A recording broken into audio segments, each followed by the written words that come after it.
Horror y misterio. Sigue la conmoción por el asesinato de Ángeles Rawson, la joven de 16 años, cuyo cuerpo fue encontrado en un relleno del SEAMSE en José León Suárez, habría sido asesinada y probablemente violada en el barrio porteño de Colegiales. Buscan intensamente a los culpables. El fantasma de la A. Aseguran que no existe brote de gripe A y piden no entrar en pánico.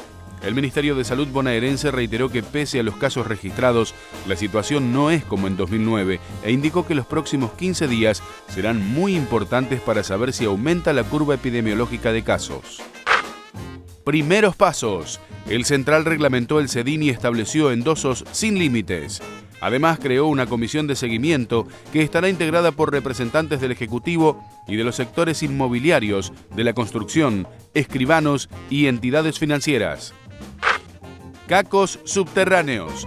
Ladrones cavaron un túnel durante 5 meses para robar un banco, pero terminaron apareciendo en una mueblería.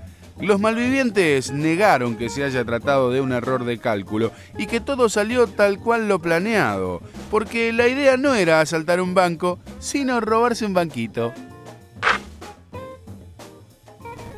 Muy bien, aquí estamos. Les pido disculpas recién que no se me escuchó correctamente. Vamos a estar, les decía, hasta las 5 de la tarde, todavía es temprano. Vamos a trabajar, de hecho, sobre uno de los temas sensibles e importantes que se produjo en el día de ayer, que es el asesinato de esta chica Ángeles, de 16 años. Pero le voy a presentar a mis compañeros. Está, como todos los días, Mariana Carvajal con nosotros. Hola, Mariana, ¿cómo te va? ¿Cómo estás? Bien, muy bien. El señor Alfredo Sayat también está con nosotros. Sayat, ¿cómo le va? Bien, muy bien. También para hablar sobre uno de los títulos que veíamos recién, que es justamente esto que les hacía mención respecto al asesinato de la chica Ángeles. Estamos con Enrique Estola, que es médico psiquiatra, feminista, es psicodramatista y especialista en temáticas de género. Doctor, muchas gracias por haber venido. Gracias a ustedes. También está con nosotros para hablar sobre este tema Estela Díaz, que es secretaria de Género de la CTA, la Central de Trabajadores Argentinos, y también especialista en temas de género. Gracias por venir, Estela.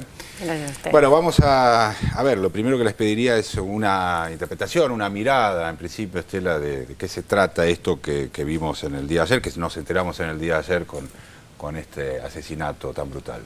Bueno, a mí me parece que estamos nuevamente frente a un caso de otro caso más de femicidio.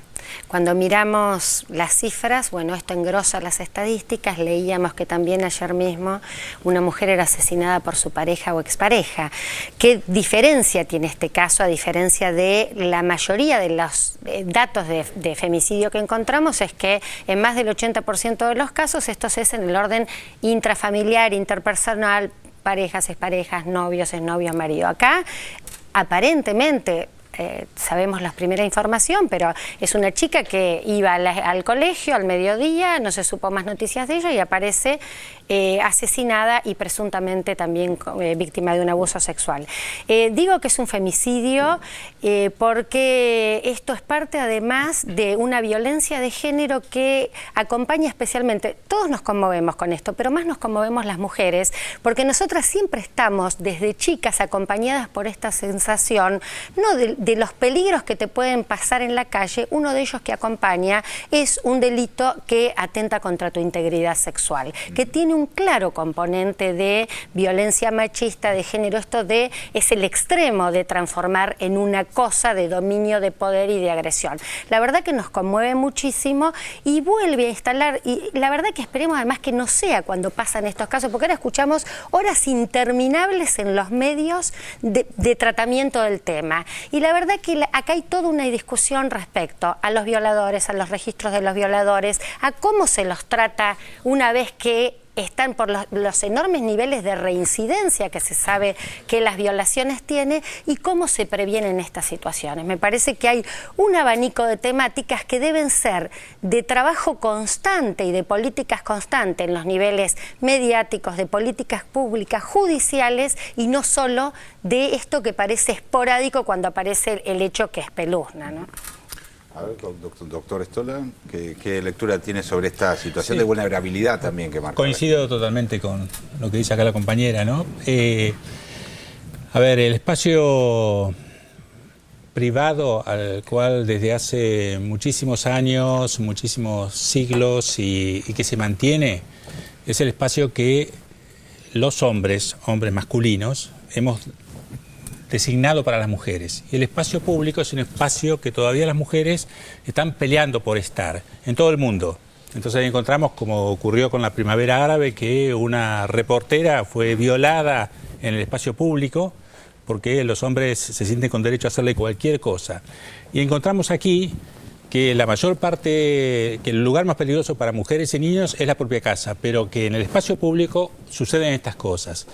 Y suceden estas cosas y lamentablemente todavía no tenemos los instrumentos legales o no ponemos al servicio los desarrollos tecnológicos para controlar a estos individuos que son capaces de hacer estas cosas y muchas de las cuales algunos están registrados, otros no, pero que sería bueno que diputados, senadores, diputadas y senadoras se ocuparan especialmente del asunto, ¿no? Sabes que hoy me daba Eva Giberti, que encabeza el programa Las Víctimas contra las Violencias, un dato que me pareció, me sorprendió muchísimo. Ellos tienen un programa con el cual acompañan a las mujeres que van a hacer denuncias a una comisaría en la ciudad de Buenos Aires por algún delito contra la integridad sexual. Entre enero y mayo de este año tuvieron 500 intervenciones, es decir, acompañaron en el caso de 500 mujeres que hacían denuncias por delitos contra la integridad sexual. De esos 66 en estos meses en casos de violación. Y uno sabe que el delito de violación se denuncia en muy poco porcentaje, ¿no? No es un delito que se denuncia tanto como otros, por las características que tiene que ver con la intimidad, ¿no? Y me parecía que es un tema que no se toma como un problema de inseguridad urbana para las mujeres. Estela decía muy bien al comienzo que desde chicas, independientemente del marco, del problema de la seguridad o de la inseguridad, cuando éramos chicos, cuando yo era chica, salir a la calle implicaba volver de noche en un colectivo o transitar por calles oscuras, temor. Pero no temor a que me robaran, temor a que algún tipo te agarrara. Ese es el temor que tenemos las mujeres, las niñas, las adolescentes cuando salen a la calle. Y yo creo que todavía, aunque hay algunos proyectos, no se lo mete en la agenda como un problema de inseguridad urbana. Es decir, a veces no es tanto más policía, sino más luminarias, ¿no? Sí. O determinadas cuestiones que tienen que ver con en los descampados. En este caso había un descampado, este predio del SEAMSE ahí en Colegiales. Es una zona bastante solitaria, desolada, digamos, son como 2 o 3 manzanas que tienen esa característica. Tuvimos algunos casos, recuerdo hace unos años, que fue un violador serial en Córdoba, que pasaba que era también en el predio de la zona de Ciudad Universitaria, claro, que es un predio muy amplio, ¿no? Con jardines, bueno, una seguidilla de violaciones de estudiantes universitarias, y hay particularmente una ONG feminista de Córdoba que ha trabajado mucho todo este tema de ciudades seguras y se han hecho para las mujeres y se han hecho incluso experiencias, porque cuando se discuten proyectos de urbanismo muchas veces no se piensa que varones y mujeres circulamos de manera distinta en la ciudad y que esto también tiene que ver con un problema de seguridad para las mujeres, y ellas estudiaban todo esto en torno a dónde están los refugios para las paradas de colectivo, cómo es la luminosidad y qué luminarias hay, qué recorridas se hacen. Bueno, ahora están las cámaras que por ahí se empezaron a instalar en muchos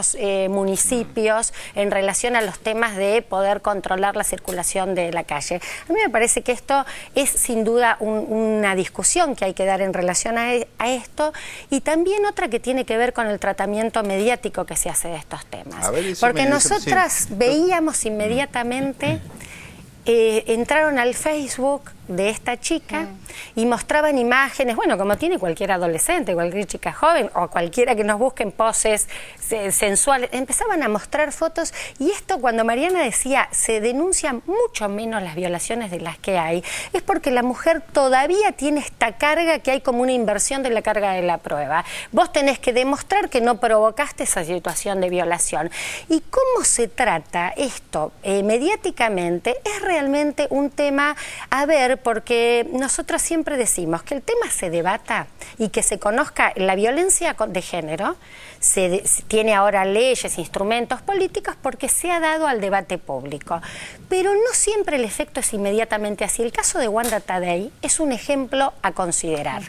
Una vez que el baterista de Callejeros la asesina quemada, Mariana ha dado informes de esto y las cifras de mujeres quemadas y de amenaza de pareja que la va a quemar tal cual hizo el baterista han sido impresionantes. Así que a mí me parece que ahí hay toda una reflexión también respecto al tratamiento de los casos de violación o delito en particular, pero además de las mujeres en los medios de comunicación. Porque el tratamiento de la mujer como un objeto y de los cuerpos de las mujeres como un bien de uso y el destrato que hay en muchos medios y en muchas publicidades, me parece que también nace cuando discutimos al paquete completo de la prevención de estas situaciones. Sí, en este caso, perdóname, se pone hincapié en la buena conducta que tenía, que era buen estudiante, etcétera.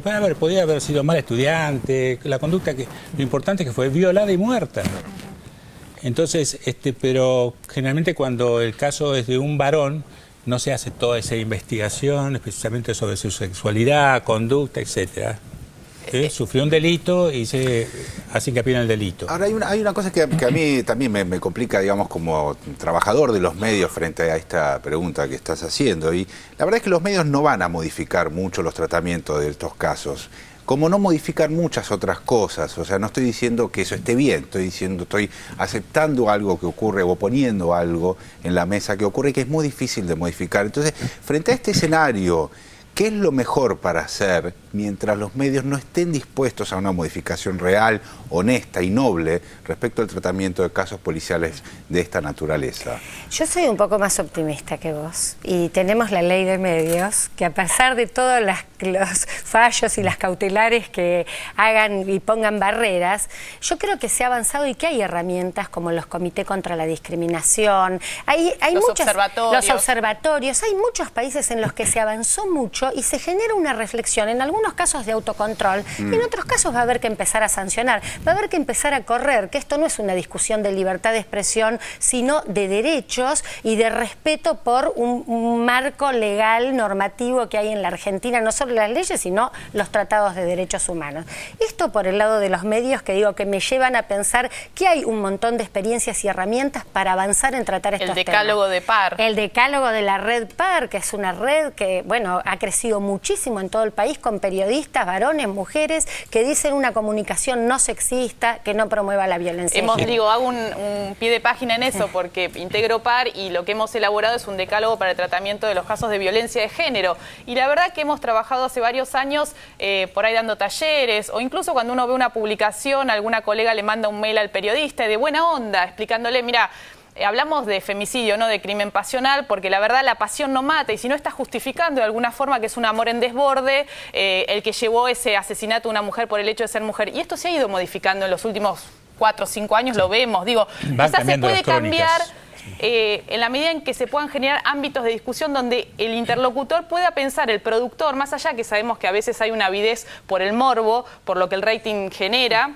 pero yo creo que se pueden en los ámbitos o en los marcos, con una defensora del público que tenemos ahora a partir de la ley de medios, el observatorio del INADI también, trabajar estas temáticas, ¿no?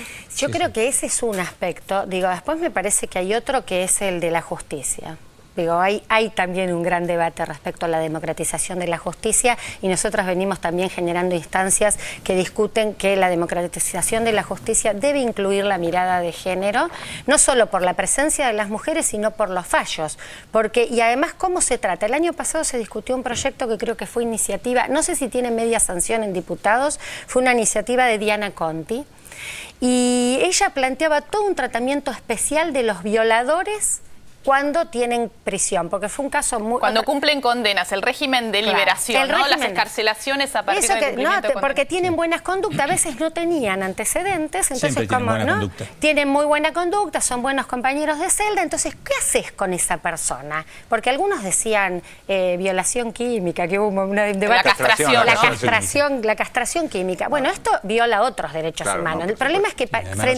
Claro, a mí me parece que ser garantista, yo sigo siendo garantista y creyendo que el marco de los derechos humanos también debe ser para las personas que tienen que pagar condena. Ahora, hay que tratarlos en ese tiempo y ahí le ponían, por ejemplo, pulseras, porque tiene un plazo, 20 años pueden tener de cárcel, si le dan 20, 25 años a la persona que mató a esta chica. El famoso Enrique, registro ¿No? Entonces, el registro de ADN, la pulsera, si ya cumplió la condena suficiente, el control, que el juez lo vea, que se escuche a la víctima. Los jueces no suelen entrevistarse con las personas que son los victimarios, los asesinos, en este caso violadores. Bueno, toda una serie de medidas que me parece que son claves para pensar que no se lo puede tratar como cualquier delito. Enrique, pensaba en esto de cuestión del tratamiento. ¿Siempre hay reincidencia en el caso de una violación, de un violador? A ver, los que violan lo hacen porque actúan compulsivamente. ¿Siempre es así? Siempre es así. Siempre. O sea, ¿Qué hacen son, un ejercicio enfermos? de ¿Qué? poder. No, hay una cantidad de violadores, una cantidad que es importante. Tienen un trastorno de personalidad, son psicópatas. Eso no es una enfermedad. Entonces, no hay posibilidad de cura. No hay posibilidad de transformar eso. Porque es una estructura que no resuena con el sufrimiento. Pueden hacer cualquier cosa a la víctima, ¿no? Y sienten placer en el ejercicio del poder. Debe haber otros que tienen algún tipo de patología, pero lo cierto es que hoy no hay información científica que diga esta es la cura para estos señores. Por lo tanto, creo que sí tienen que recibir tratamiento para ver si genera algún tipo de conciencia, etcétera, pero hasta hoy no hay evidencia científica de cura. Por lo tanto, lo menos que hay que hacer con estos tipos es que cumplan el máximo de su pena, no que los dejen salir por buena conducta. Claro. Porque generalmente no Tienen buena traen conducta, problemas. además, eso es lo que usted decía. Tienen muy buena conducta, no traen problema en la cárcel, pero salen y violan. Por supuesto, además aprenden. Entonces, uno ve estadísticas de reincidencia y dice, bueno, reinciden menos que los ladrones, que los que roban.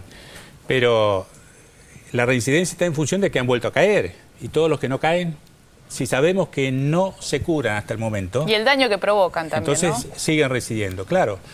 Pero las víctimas en general son mujeres. Y entonces la situación es diferente, como hoy hablábamos, decía muy bien vos, la situación de las mujeres con un ejercicio de la ciudadanía restringido, como no poder moverse con la misma libertad que se mueven los hombres en el espacio público, por ejemplo, porque corren otros riesgos, es diferente y bueno, tenemos que actuar sobre eso, ¿no? Doctor, una pregunta vinculada Sí. con la familia, vinculada con los medios y con la sociedad. Sí.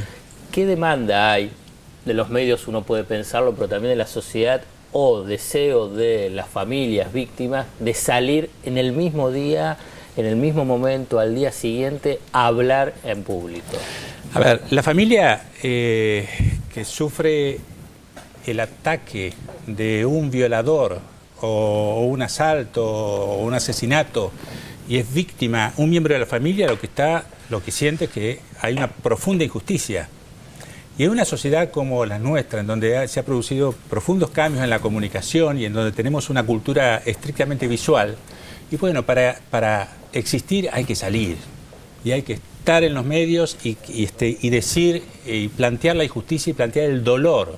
Es algo así como, bueno, este es un hecho social, no es un hecho que me ocurre a mí socialmente, le ocurre a muchas personas. Pero Entonces salimos. pero piensa que eso es reparador Sí. para la familia, Para la pero familia. para la sociedad, o la utilización de los medios de ese dolor a partir de Sí. generación de morbo dentro de la sociedad, porque puedo entender la reparación que puede sentir la familia, pero eso tiene después unas consecuencias o unos efectos en la sociedad y además la utilización de los medios con el morbo que eso genera. Sí, a ver, está el dolor de la familia, Sí. la familia que pide justicia, que haya justicia Eso y está claro. reparación.